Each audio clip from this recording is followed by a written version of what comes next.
The relentless reporting of torch journalists was especially important in the 1960s. A decade and a half after fire tore through campus, the flames of change would sweep the nation. The civil rights movement would soon transform the Ferris campus, but in a small town like Big Rapids, not everyone was open to change. And then what we have is something amazingly bad happened.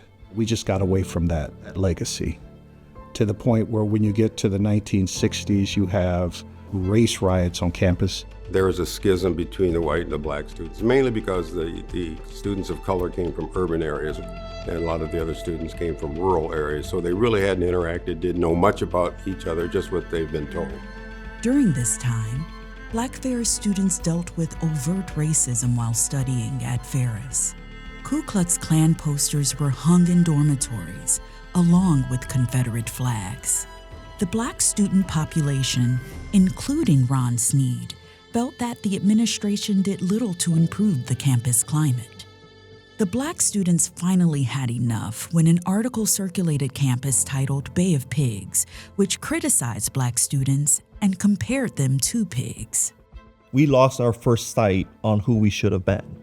And it's unfortunate that there were some incidents that happened. There were some, riots or fighting on campus, and because of race. It's a sore spot on our history, but it's the truth. And so I don't think we should hide from it. I think we should learn from it.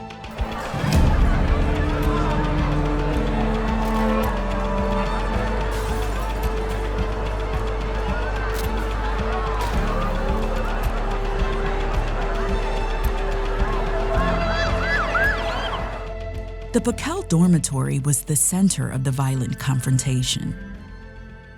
Black students were refused access to the dorm when trying to discuss issues with a fraternity brother. The student came back 100 strong and began breaking windows. The white students responded with just as many numbers as they paraded down the streets, destroying property. There were Molotov cocktails, and I actually had a frat brother. If you can imagine, he pulled a stop sign out of the ground and was breaking windshields and stuff of that nature. And I took a couple kids who had glass cuts to the health center back then, and they wouldn't take the kids because they said it was a riot. The confrontation lasted 3 hours and grew to around 200 participants. Eventually, 50 police officers dispersed the crowds and arrested 13 people, including Ron Snead, who was just there to help calm the rising tension. I wasn't afraid of anything, but I was just concerned that somebody was going to get hurt. The campus suffered $5,000 in damages, which equates to around $43,000 in today's terms, and around 30 cars were damaged. 2 were actually totaled. My car got turned over and totaled. So they arrested us all, if you can imagine, took us all around, all in buses. They couldn't keep us in jail. There was too many of us, so they put us in the armory. For Snead, this was the last straw. And after being released, he decided that he was leaving Ferris for good. He told a local newspaper, quote, "The whites can have this school."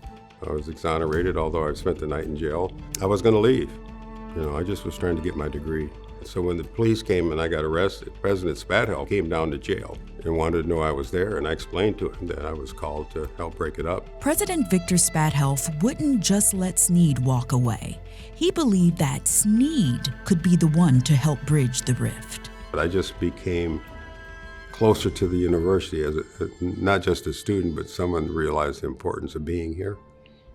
And so that's why I've stayed. Snead stayed because he thought that Ferris had promise, but he also recognized that the administration was still not responsive enough, so he decided to run for student government president. However, Snead lost by just a slim majority, but he did become vice president instead and hoped that this role would help lead to improving race relations at Ferris. Understand there were no people of color in staff or faculty. So there was no one that could understand what you were going through up here. To help unite the college, both Black and white students from across campus came together and handed out thousands of ribbons in a campaign for peace. We were trying to come up with a phrase, and that's how we came up. Let's start living and working together now. And then we had a rally at Top Taggart Field to discuss, what do we do to make this work. And then the administration started hiring people of color, not a lot, but some. But the administration made a concerted effort to try to make things better. Ultimately, they succeeded in improving the rights of Black students on campus and made great strides in improving diversity within the college.